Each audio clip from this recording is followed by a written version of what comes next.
Olá pessoal, sejam bem-vindos ao meu canal. Continuamos nesta segunda-feira, dia 28 de outubro de 2024.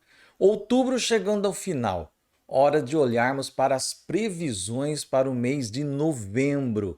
E novembro, pessoal, será um mês extremamente dinâmico.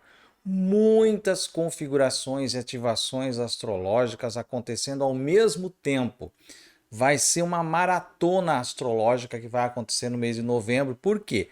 Nós teremos o Mercúrio ficando retrógrado, o Saturno voltando para o movimento direto, Plutão ingressando em Aquário agora em definitivo para os próximos 20 anos, o Marte vai para Leão, onde ele vai retrogradar também. E começamos o mês já no dia 1º com uma lua nova em Escorpião, que traz a energia de fechamento de ciclos, de lutos, de perdas. Então é um mês com muitos acontecimentos. Isso sem falar que nós vamos ter aí toda uma movimentação em função das eleições norte-americanas. Signo de Escorpião, muito ativado. Signo de Sagitário, muito ativado. Sagitário tem relação na astrologia mundial com duas coisas. Eu considero a relação com o mapa dos Estados Unidos, porque eu trabalho com o mapa dos Estados Unidos com ascendente em Sagitário. O signo solar dos Estados Unidos é Câncer, mas ele tem ascendente em Sagitário.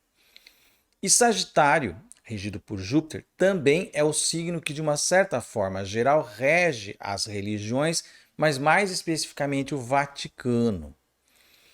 E muitas ativações vão acontecer, e eu estou fazendo também um estudo bastante aprofundado do mapa astrológico do Papa Francisco.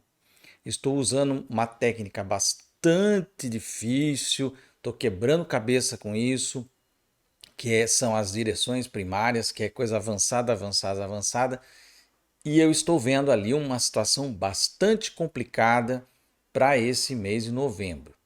Se vocês se lembram, em julho eu lancei um vídeo em que eu coloquei lá algumas ativações astrológicas, tá? Uma parte desse estudo que eu já fiz com o mapa do Papa Francisco, e eu colocava que o período crítico para o Papa iria de julho até dezembro deste ano.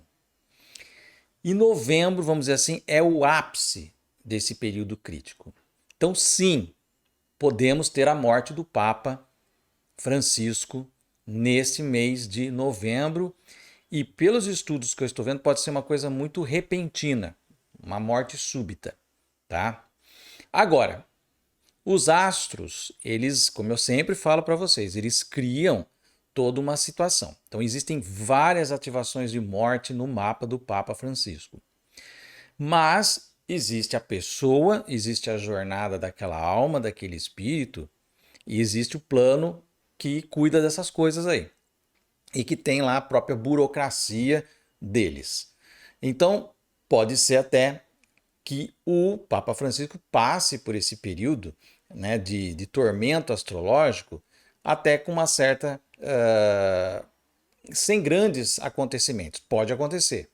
Porque ele já passou por períodos atrás em que tinha ativações também muito pesadas e ele está aí até hoje. Tá? Então, porventura, se ele passar por esse gargalo astrológico que ele vai viver no mês de novembro, o próximo período bastante crítico ele vai ter em 2025, de abril até outubro. Tá? Mas, olhando, e depois eu vou fazer um vídeo específico sobre o estudo que eu estou fazendo do mapa do Papa Francisco. Eu estou inclinado, em função de várias ativações ao mesmo tempo, envolvendo direções primárias, trânsitos, lunações, profecções, que são técnicas que a gente vai usando em camadas, e sempre a gente vai usar muitos indicadores. E os indicadores em todas essas técnicas,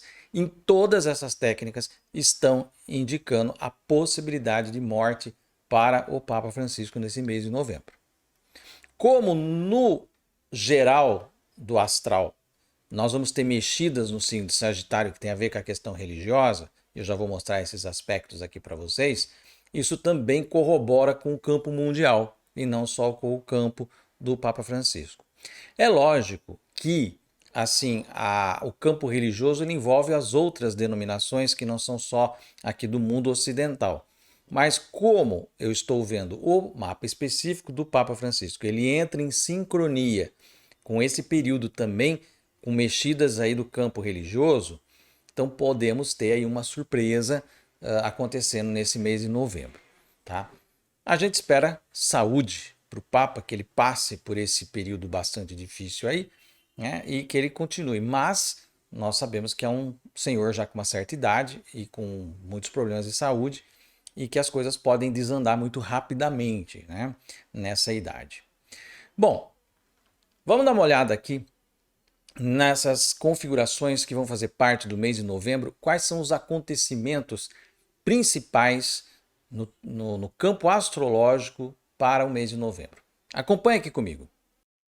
Como eu havia falado para vocês, no dia 1º de novembro, nós já temos uma lua nova, 9 graus de Escorpião. Tá? Escorpião é uma energia de término, de finalização, assim também quanto o número 9. Tá? Então é uma energia de luto, de perdas, e essa energia fica reinante até a lua cheia que acontece em Touro. Então são 15 dias dessa energia marcando a primeira quinzena do mês de novembro, tá? Então, temos essa energia de perdas, de lutos, de mortes que vai ativar com esta lua nova logo no primeiro dia de novembro. No dia 2, o Mercúrio entra em Sagitário. Sagitário é o signo ligado às religiões de um modo geral, tá? Não só ao Vaticano, não só a religião cristã, mas as religiões de um modo geral. Mas, especificamente, para quem trabalha com a astrologia ocidental, vai significar o Vaticano. E o Mercúrio, entrando aqui, ele joga o foco da mídia e da notícia nesse campo. Tá? Então, pode ser que aumente muito a exposição, as notícias, durante o período em que Mercúrio vai ficar em Sagitário. Tá? E aí, gente, o que acontece?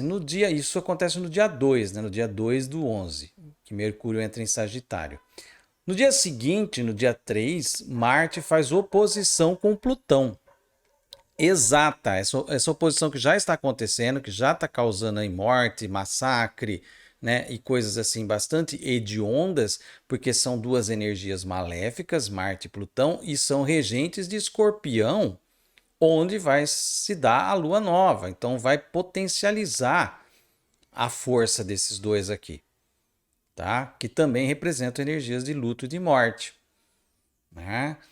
E depois, logo que o Marte faz oposição com Plutão, ali no grau 29, tanto Plutão quanto Marte vão estar no grau 29, o que traz também finalização, já que é o último ciclo, é o último grau, né? Representa o último grau de um signo, então representa a finalização de um ciclo e também é a despedida de Plutão de Capricórnio. Então é muita coisa de fechamento, muita energia de luto, de fim de ciclo, né? Depois o Marte ele entra em Leão, signo onde ele vai ficar retrógrado mais lá na frente. E depois nós vamos cobrir essa retrogradação de Marte que vai ser também complicada aí, tá? No dia 9 de novembro, nós temos a lua crescente a 17 de Aquário e Vênus vai quadrar Netuno. E aqui, essa quadratura de Vênus com Netuno pode trazer aí algum tipo de perda na economia, tá? A economia pode sofrer algum abalo aqui, até por conta dessa energia crescente em Aquário, aumentando a instabilidade da energia de Aquário. Tá? Então esse é um outro ponto interessante da gente observar, que o mês de novembro pode vir uma oscilação muito grande aí nas bolsas e alguma coisa desse sentido. No dia 11, Vênus entra em Capricórnio, tá? E aí o que acontece? Essa Vênus ela entra numa posição mais pragmática, né? A necessidade de se estabelecer embasamentos econômicos sólidos e uma visão um pouco mais conservadora dos métodos econômicos, tá? Então, e também traz a possibilidade né, de uma mulher chegar à posição de Capricórnio, que é o signo da autorrealização, do governo, né?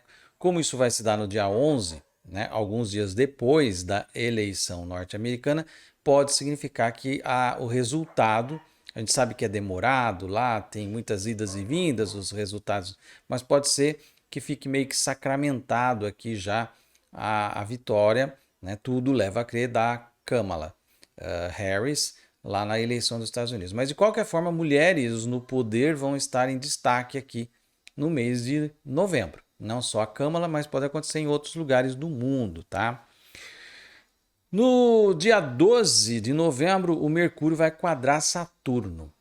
Então, essa quadratura de Mercúrio com Saturno traz aqui também uma energia muito assim de impedimento de movimento, né? Uma energia que engessa, que segura as coisas, tá?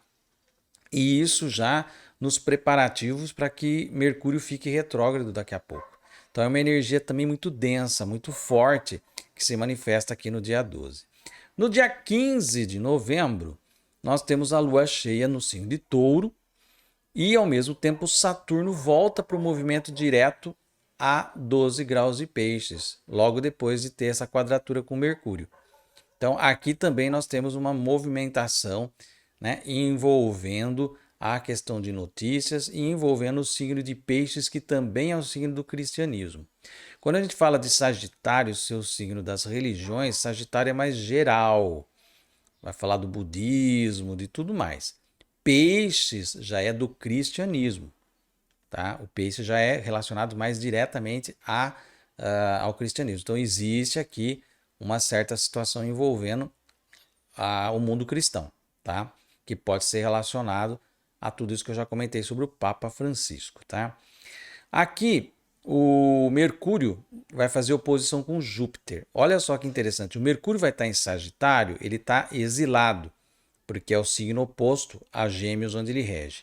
E o Júpiter, por sua vez, vai estar no signo de Gêmeos, exilado. Então, um vai estar no signo do outro. Isso a gente chama de recepção mútua, mas recepção no sentido de que eles vão estar os dois exilados, né? Os dois fora e longe da sua casa e tentando, assim, vamos dizer assim, se organizar e se dar as mãos de uma certa forma, mas estando distantes. Então aqui também traz nesse dia 18 aqui a questão religiosa, a questão vaticana, tá? Então tá muito forte o mês de novembro com tudo isso, tá? Se não acontecer nada, vai ser assim algo muito surpreendente, porque os astros estão encaminhando para um fechamento de ciclo no Vaticano, tá? No dia 19, Plutão entra em Aquário. E aí, gente, não tem mais choro e nem vela. Serão 20 anos de Plutão, ele não volta mais para Capricórnio, e aí a gente vai ter que engolir essa energia que já chega chegando. Em 2025 ele chega até o grau 3 de Aquário. Então, quem tem planetas aí nesses primeiros 3 graus de Aquário, já fique esperto, porque 2025 vai chegar chegando na sua vida, tá? E lógico também os que tiverem nesses graus, né, os primeiros graus de Leão, Touro e Escorpião, porque também vai fazer oposição e quadratura, né? E aí temos aí situações bastante drásticas para esses signos, são os que vão mais ter modificações assim profundas na vida nos próximos 20 anos. No dia 21 de novembro, o Sol entra em Sagitário. Então aqui nós temos já uma energia já do próprio Sol, o próprio centro de tudo, agora em Sagitário também, reforçando e um reforço de peso no tema religião e no tema Estados Unidos, tá? Muito forte isso daqui. No dia 22 do 11, temos uma lua minguante em Virgem, tá? A lua minguante é uma lua que está ligado à necessidade de se preparar para o próximo ciclo, né? De se organizar, porque é em Virgem, então Virgem fala da organização de coisas, da estabelecimento de normas, de regras, de calendários para determinados eventos, né? Então, como já está chegando o final do ano, é o período que o pessoal também começa já a fazer a sua agenda de final de ano aqui, com essa lua minguante em Virgem, tá? E por fim, no dia 25/11, Mercúrio fica retrógrado a 22 graus de Sagitário, tá? E mais uma vez trazemos aí essa dualidade, né? Mercúrio e Sagitário exilados em recepção mútua, um no signo do outro, e agora Mercúrio ficando retrógrado, trazendo mais ênfase para notícias tanto dos Estados Unidos quanto do campo religioso. Essas são aqui as previsões, né, as ativações para o mês de novembro de 2024. Diante de tudo que está para acontecer, eu vou fazer 2 vídeos, né? Um especificamente com os estudos que estou fazendo do Vaticano, do Papa Francisco e das coisas que estão para acontecer agora no mês de novembro, tá? E vou fazer um vídeo também sobre a questão das eleições dos Estados Unidos, que serão os temas que vão estar aí na pauta da questão astrológica, né? A questão dos Estados Unidos, ela já está um fato em andamento e a gente já tem dados, a gente tem mais ou menos o caminho que as coisas estão seguindo. A questão Vaticana está tudo quieto ali, nada está acontecendo, não tem notícia nenhuma, mas nós poderemos ser surpreendidos por um plantão da Rede Globo aí, né? De repente está lá assistindo uma coisa, pumba, vem a notícia, né? Falece o Papa Francisco. Os indicativos do mapa dele estão nessa direção, mas é aquela coisa, né? Existem 2 lados que você tem que levar em consideração. Primeiro, aquilo que eu sempre falo, existe a conjuntura astrológica, mas existe a jornada da pessoa. Então pode ser que ele tenha um crédito espiritual para passar por esses eventos, que serão eventos muito difíceis. Quando vocês virem o mapa, o estudo, vocês vão ver que é muita saraivada de aspectos de morte no mapa dele, de finalização. Se ele conseguir passar por esse período, né, e sair aí e continuar a sua jornada, é porque tem alguma força maior, né, que vai além da própria questão astrológica, né? Mas não sei, o negócio é bem complicado ali o que está acontecendo. E a segunda coisa é que existe a própria a nosso erro, né? Eu não sou perfeito, eu não tenho a onisciência para ver o futuro. Quisera eu ver o futuro, né? Não vejo o futuro. Eu vou estudando aqui, fazendo os cálculos e vou trazendo possíveis cenários. Eu já expliquei para vocês que a astrologia é parecido muito com a meteorologia. A gente dá lá uma previsão, ó, tem 80% de chance de chover hoje, entre 3 e 4 horas da tarde. Às vezes chove, às vezes não chove. Não significa que a meteorologia está errada, você pega a meteorologia e joga no lixo e não faz mais previsão meteorológica. Significa que outros fatores ganharam mais peso do que outros, e aí de repente o vento mudou de direção, né? A chuva que era para cair caiu em outra cidade. É isso que acontece. Também acontece isso na astrologia. Tá? Então existem as mudanças, existe também a nossa própria capacidade limitada de ler os mapas. A gente entende a astrologia, mas nós não temos onisciência, não somos seres com capacidade de ver o futuro. Então existe sempre o percentual do erro humano que entra aí da minha parte, nessa leitura toda. Mas eu afirmo que as coisas estão bem pesadas no mapa do Papa Francisco para esse período, e pode ser até que lá no final do ano nós já tenhamos um novo Papa no comando do Vaticano. Vamos aguardar. Tá o recado. Se você gostou desse vídeo, dê um like aqui, deixa aí o seu comentário, compartilhe esse vídeo nas suas redes sociais. Se você ainda não se inscreveu aqui, vai lá no botãozinho de inscreva-se, aperta até parecer inscrito e também ative o sininho, assim você recebe notificação toda vez que eu colocar vídeo novo no canal. Eu vou ficando por aqui, até o nosso próximo vídeo e um grande abraço.